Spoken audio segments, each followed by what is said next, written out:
السلام عليكم. أهلا بكم في قناة حكاوي تيتا المرعبة مع قصة جديدة مرعبة وغريبة وحقيقية من حكاوي تيتا.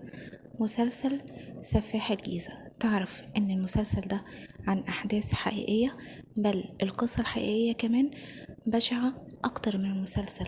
قصة مرعبة، محدش يتخيل ان ده حصل في الواقع، لكن ده فعلا حصل في الواقع، وكمان من سنين بسيطة جدا، من أيام قريبة. والواقعة دي المحكمة الأحداث اللي حصلت فيها اتصورت في التلفزيون، يعني الفيديو والمجرم اللي في القصة دي متصور في التلفزيون أثناء المحاكمة بتاعته، بل جريمته كمان في بعض الأماكن اللي راح فيها مصوراه، الكاميرا مصوراه أثناء الذهاب لارتكاب الجريمة. القصة دي بشعة بكل تفاصيلها، قصة محدش يتخيلها. الإنسان ده لما قتل بدأ بأقرب الناس ليه واستسهل القتل جدا، لدرجة إنه بقى الوسيلة البسيطة لأي حاجة هو عايز يعملها هو القتل، لدرجة إنه بدأ بصديق عمره وبزوجته وبأخت مراته، وكمان الإنسان اللي استأمنته على مالها وفلوسها، وكان هيعمل اللي أبشع من كده كمان. كل القصة دي اسمعوها من تيتا المرعبة. لكن قبل ما نبدأ القصة بتمنى منكم الاشتراك في القناة، ما تنسوش الشير واللايك وتفعيل زر الجرس عشان يصلكم كل جديد ومرعب وغريب من حكاوي تيتا المرعبة. نبدأ قصتنا ونقول بسم الله ونصلي ونسلم على رسول الله عليه أفضل الصلاة والسلام. مسلسل كلنا متابعينه، مسلسل سفاح الجيزة، عاجب ناس كتير قوي، لكن اللي فيه ناس كتير متعرفوش ان المسلسل ده عن قصة حقيقية حصلت فعلا في محافظة الجيزة لإنسان. لكن القصة الحقيقية يا جماعة أبشع من المسلسل بكتير. المسلسل مهما كان من وحي المؤلف فيه حاجات درامية كده، لكن اللي حصل في الحقيقة بشع أكتر، لأن محدش يتخيله. الذكاء اللي وصل ليه المجرم ذكاء قاتل، ذكاء خلاه يقتل وما يبانش عليه أي حاجة، لولا إن ربنا كشفه. يعني في أبسط جريمة عملها، طبعا مفيش جريمة بسيطة، لكن دي يعني اتكشف من أبسط حاجة كده، كشفته عشان يقع وتاخد العدالة مجراها فيه، ويرجع حق الناس اللي قتلهم بدون أي ذنب. زهق وقتل أروح القاتل المتسلل المصري اللي مثل جريمته واعترف بكل حاجة. سفاح الجيزة. القتلة المتسللين مش بنشوفهم في الأفلام بس أو المسلسلات الأجنبي كمان، لأ، يعني دول مش موجودين في الأفلام الأجنبي بس، لأ، للأسف ده في قاتل متسلل ظهر هنا في مصر في محافظة الجيزة، وعمل جرايمه كمان كملها في محافظة الإسكندرية. يعني تخيل ان انت وانت في الجيزة كنت ممكن تكون قابلت قذافي ده، او انت في اسكندرية شفته ومشيت من جنبه ممكن تكون كمان رميت على السليم، لكن هو ممكن يكون مردش عليك لانه كان بيخطط ازاي يقتل، ازاي ينصب، ازاي يزور، ازاي يسرق. ده كله حصل من قذافي. القصة بشعة لكن هنقول قذافي فراج عبد العاطي، شاب بسيط جدا من مواليد الجيزة سنة 1971. الشاب ده كان في أسرة على قد حالها، وكان موظف، كان بيشتغل موظف وعايش مع أسرته. يعني موظف، في ناس كتير شباب كتير بيسعوا للوظيفة، هو كان موظف لكن مش عجبه الوظيفة. قذافي كان طموح، مش طموح بس، لأ، ده كان طموح وبشع وطماع ومجرم وسفاح. طمعه خلاه يعمل كل حاجة عشان يوصل للفلوس. فقرر سنة 2014 انه يسيب شغله ويتجه للعمل في مجال بيع العقارات والأراضي، الاستثمار في العقارات والأراضي والسمسرة. وفعلا لما اشتغل في المكان ده بدأت ظروف المادية تتحسن، بدأت ظروف المادية تتحسن قوي. لكن هو ما ظروفه ما تحسنتش بسبب الشغل في المجال ده، لأ، ده ظروفه اتحسنت لأنه كان بدأ ياخد سكة تانية. قذافي كان بيزور بطاقات وأوراق شخصية ويروح يتجوز واتجوز أكتر من سيدة وضحك عليهم، أخد فلوسهم ويختفي، يروح للسيدة باسم مختلف وبورق مختلف، يتجوزها، يقضي معاها فترة، ياخد فلوسها بحيث ان هو هيشتري لها أراضي، يشتري لها عقارات، يستثمر لها، وبعد كده ياخد فلوسها ويهرب. نصب على أكتر من سيدة، كلهم اتجوزهم وقلبه مرقش ولا فكر ان هو يتراجع عن الجرائم اللي بيعملها. لأ، كان بيتجوز واحدة ويطفش ويسيبها ويروح للتانية، يزور اسم تاني وورق تاني ويروح يتجوزها ويعمل الجرايم دي. اتجوز أكتر من سيدة بأسماء وهمية وسابهم وطفش، نصب عليهم واختفى تماما، ولا سأل بقى مين كانت حامل، مين طبعا مستنياه، مين كانت بتدور عليه ومفكرة ان هو جراله حاجة وقلبها كان عليه. لا، هو ما كانش بيدور غير على الفلوس بس. وبعد كده اتجوز من واحدة اسمها فاطمة زكريا. اتجوز فاطمة و يعني عمل فرح وكده لكن هو كان في علاقة مع أختها. يعني هو قبل ما يتجوزها كان في علاقة مع أختها، لكن هو اتجوز فاطمة ما اتجوزش أختها. فأخته هددته ان هي هتفضحه، يعني هي هددته ان هي هتفضحه، وقالت له انا هفضحك وهعرفهم ان انت كنت نصاب وان انت بتزور وكده. طبعا قذافي خاف جدا منها، لكن هو فكر بحيلة شيطانية انه يعمل اي حاجة بحيث انه يشيل اختها دي من قدامه خالص ويقضي على اي خطر بيهدده. وفعلا هو كان عارف ان اختها دي بتدور على المجد والشهرة، كان نفسها ان هي تبقى ممثلة، كان نفسها ان هي تمثل. وفعلا قذافي راح جاب واحد طبعا مزور زيه، واحد نصاب، وأوهمه أوهم أهلها وأوهمها إن هو ده منتج أجنبي وهياخدها برا مصر تمثل فيلم، وإن الراجل ده على ضمانته وإن هي معاه هتوصل لسلم المجد. فعلا أهله صدقوه، ما هو جوز بنتهم برضو وهي أخت مراته زي أخته هيحافظ عليها. وفعلا صدقوه، وراحت البنت مع المنتج المزور ده. طبعا هو لا منتج ولا أي حاجة، لكن قذافي أخده وأخدها وراحوا عشان سنة 2015 يقرر إن هو يعمل أول جريمة ليه ويتخلص منها. طبعا هي لما راحت مع المزور ده هو خلاص استدرجها للمكان اللي هم هياخدوه ويقتلوها فيه، وخلص مهمته ومشى. وقتل فعلا قذافي البنت دي أخت مراته، قتلها، وكان طبعا معاها الأجهزة الشخصية بتاعتها، التليفون وكل وشنطتها وكل حاجاتها، بس كانت بتتواصل مع أهلها عن طريق رسائل الواتساب بس، ما كانتش بتتكلم معاهم غير واتساب بس، ما مش مكالمات، لا رسائل بس. طبعا كانت بتقول لهم انا تعبانه، انا كان عندي تصوير، انا بشتغل كتير. طبعا الكلام ده كله لغايه ما بعد فتره انقطعت عنهم الاتصال خالص، والبنت ما بقتش تكلمهم ولا بيتواصلوا معاها نهائي، كانوا بيتصلوا عليها وبعد كده يقولوا لاخوها لاخو عفوا لزوج بنتهم اللي هو زوج اختها، البنت راحت فين، البنت كانت مع المنتج اللي تبعك، قال لهم انا مش عارف عنها حاجة، وهم بيتصلوا عليها مش لاقيينها. عشان بعد كده البنت تختفي خالص، واهلها يروحوا يبعتوا كتير من البلاغات، ويروحوا يشتكوا ويقدموا بلاغات عن اختفاء البنت، والبنت ما فيش اي اثر ليها. وبعد كده قذافي فكر انه يعمل جريمته التانية، لكن كانت جريمته التانية دي لما كان ليه صديق اسمه المهندس رضا.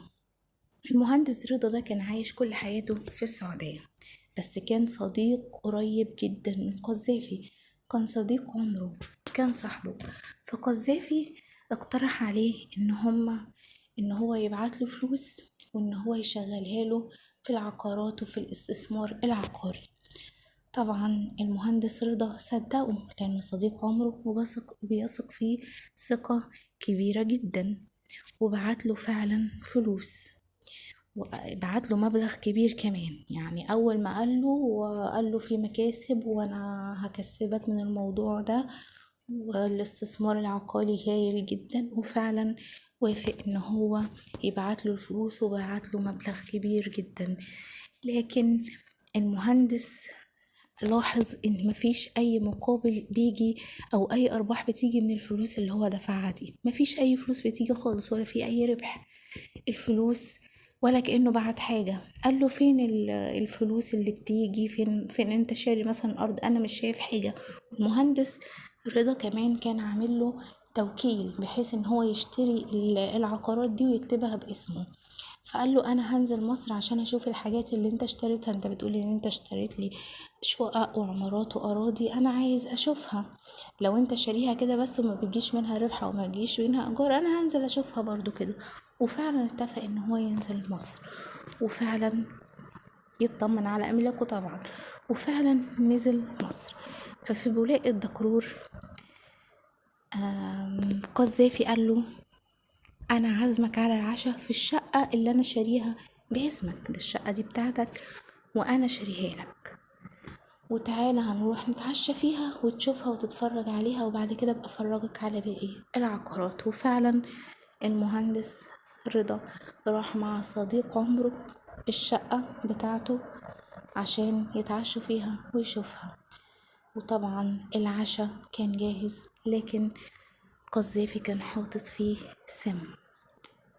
سم صديقه، موته بالسم. ما اكتفاش بكده بس، لا، ده صديقه لما وقع على الارض من المغص ومن التعب خبطه بحديد على دماغه عشان يتأكد انه مات. وبكل برود، كل دم بارد، فحر في الارض ودفن صديقه، دفن صديق عمره. طبعا اهل المهندس اكتشفوا يعني ان ابنهم متغيب بقاله فترة كبيرة وما بيجيش، وبيتصلوا عليه ما بيردش، فخافوا جدا وقعدوا يدوروا عليه ساعات كتيرة جدا.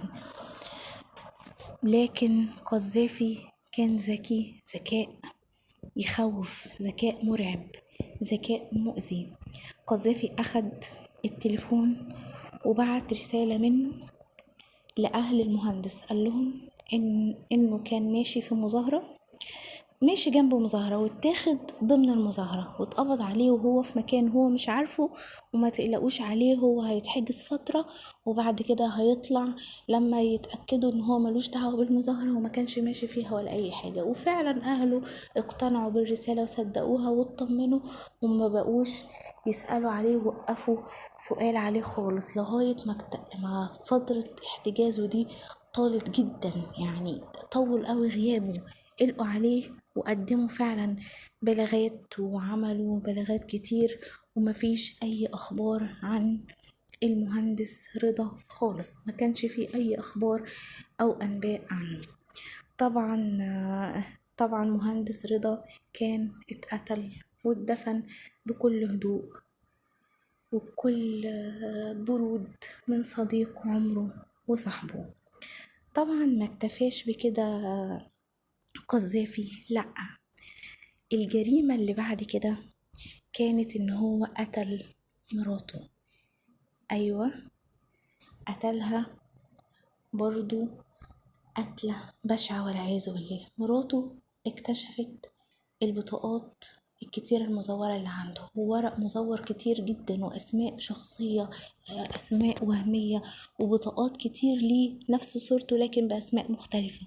هنا عرفت ان هي متجوزة مجرم، هنا عرفت ان هي متجوزة شخص مش عادي، شخص بشع.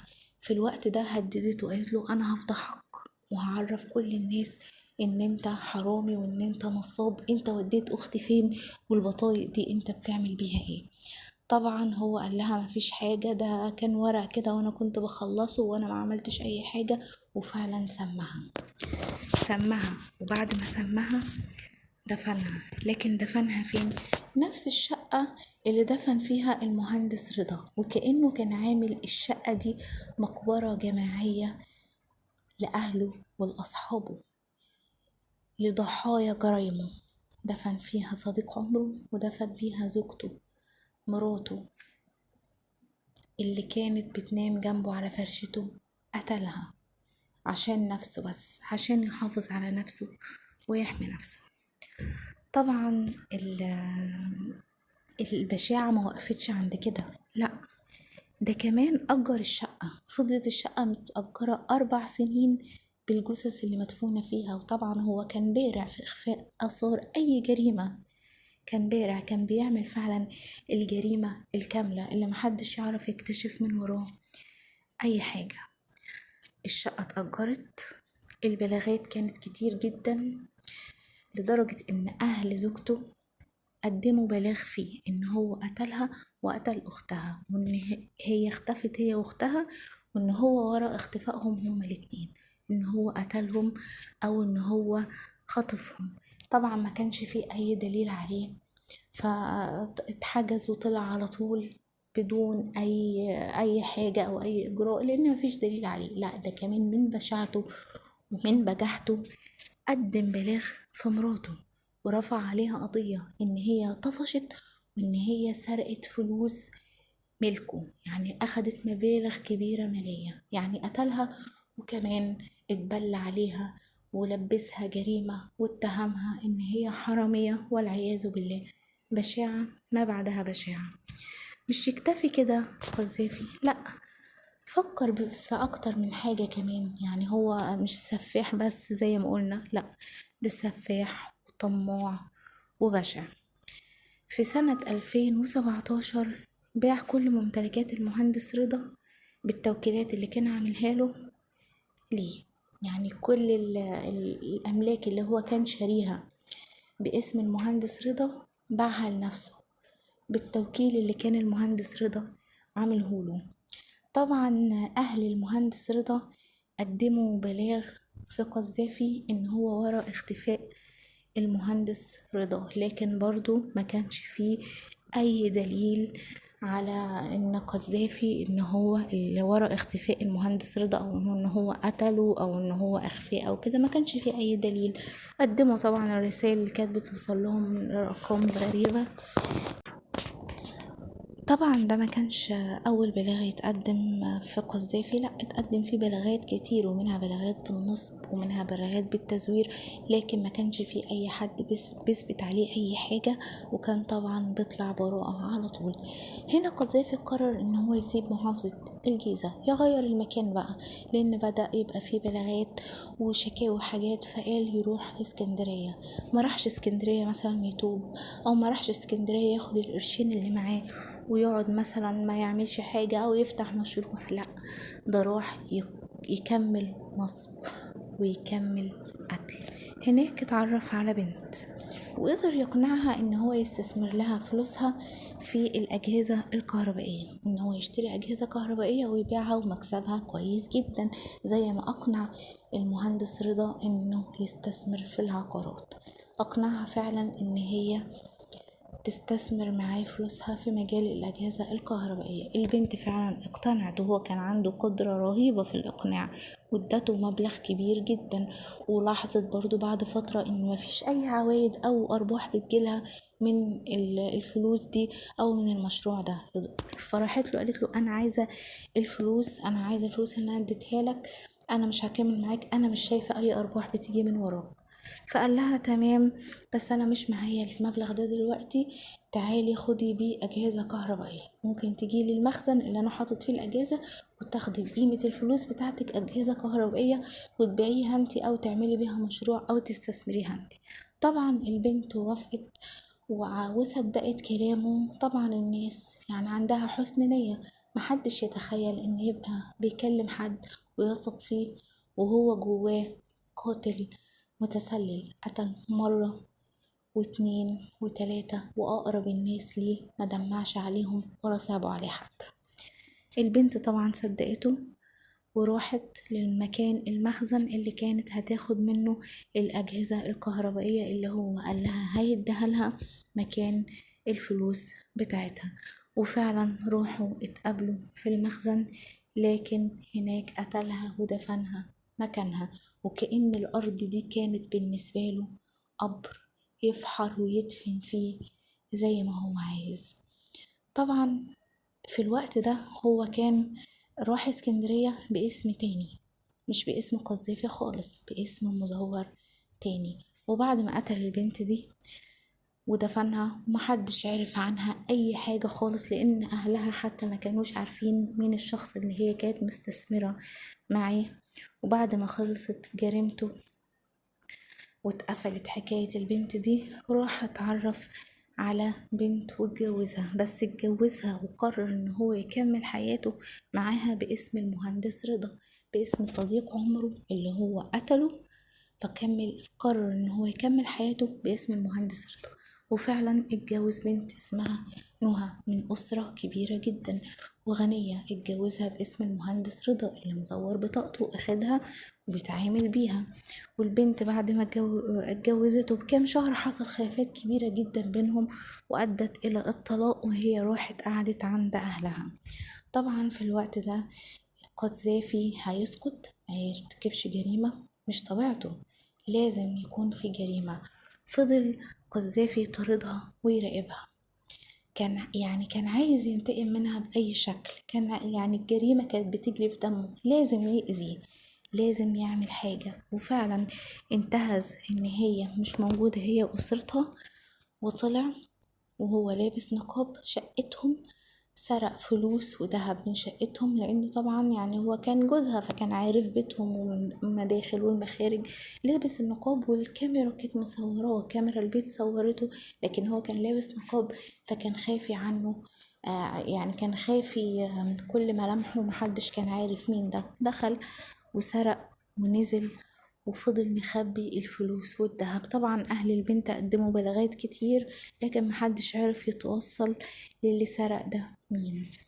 لكن طبعا دي كانت آخر جريمة ارتكبها قذافي، لأن يعني بالنسبة له هو أسهل جريمة، طبعا ما فيش جريمة سهلة، لكن أسهل جريمة هي دي اللي كشفته وهي دي اللي جابت رجله.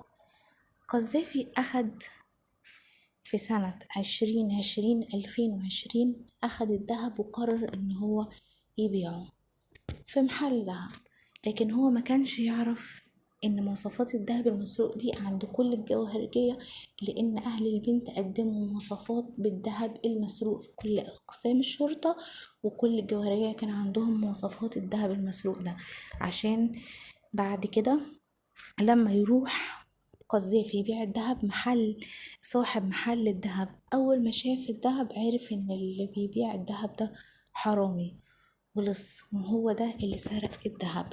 فقعد قعد صاحب المحل يعطل فيه شوية لغاية ما جت الشرطة وقبضت عليه.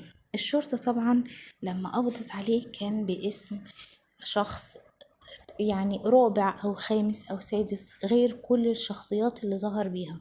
طبعا في الوقت ده اكتشفوا إن هو مزور وإن البطاقة دي مزورة، لأنه كان لما قبضوا عليه كان معاه بطاقة باسم محمد مصطفى. طبعا فتشوا شقته، فتشوا أغراضه، اكتشفوا البطاقات الكتير واكتشفوا الأسامي الكتير اللي كان مزورها والبطاقات بتاعة الناس اللي كانوا مختفيين وفي مبالغات باختفائهم. بعد الضغط على قذافي اعترف بكل حاجة عملها وبالجثث اللي هو قتلها وأماكن دفن الجثث، وكمان مثل بجريمته بكل جرايمه، مثلها والكاميرا صورتها، وعملوا طبعا تأكدوا من تطابق البصمات. في لجنة من الطب الشرعي جت وحضرت الموضوع، وكمان لجنة من الدكاترة النفسيين اللي جم وكشفوا على قذافي وقالوا ان هو مش بيعاني من اي امراض عقلية او نفسية، وان هو سليم جدا، وان هو مفيش اي حاجة عملها بدون وعي او ادراك، لا ده كان واعي وكان مدرك لكل حاجة عملها ولكل جريمة نفذها. وفي سنة 2021 اتحكم على قذافي بالإعدام شنقا، عشان تكون دي قصة لقاتل متسلل ظهر. مش طبيعة أبدا الشعب المصري اللي زي ده بيبقى زي نبت شيطاني ظهر وإن شاء الله بيختفي وما بيكونش ما بيجيش أي حد بعده. الطيبة في الشعب المصري. مسلسل سفاح الجيزة مأخوذ عن قصة حقيقية لقاتل متسلل ظهر في محافظة الجيزة، قتل صديق عمره وقتل زوجته وقتل أخت مراته وقتل بنت استأمنته على فلوسها وأموالها، وسرق زوجته وأهل مراته، وزور كتير واتجوز بنات كتير بأسماء مختلفة وبأسماء وبطاقات مزورة. عمل كتير من الجرائم البشعة اللي نال عقابها بالحكم عليه بالإعدام شنقا.